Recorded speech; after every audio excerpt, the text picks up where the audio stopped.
Rusia ka nisur sulmet ajrore mbi Siri, ndryshe nga sa është raportuar nga Ministria e Mbrojtjes në Moskë, shënjestër e këtyre sulmeve nuk janë militantët dhe bazat e ISIS, por grupet rebele kundërshtar të Bashar al-Assad. Një zyrtar i lartë amerikan ka konfirmuar për Reuters se deri më tani sulmet janë kryer në provincat Homs dhe Hama, territori që nuk kontrollohen nga ISIS. I njëjti informacion konfirmohet dhe nga pamjet satelitore, por dhe nga një diplomat i lartë francez. Avionët ushtarak rusë aktualisht ndodhen në bazën ajrore siriane në Latakia. Ata nisën operacionin pas vendimit të Moskës, që siç u tha zyrtarisht, është marrë për të neutralizuar kërcënimin e shtetit islamik në Siri dhe Irak.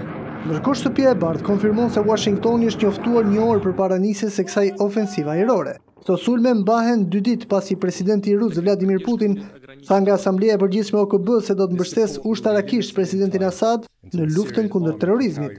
Ai la pak hapësira për një pakt me SBA-n, që nga ana e saj kërkon rrëzimin e presidentit sirian. Territori në Siri është i ndarë në zona të ndryshme influence.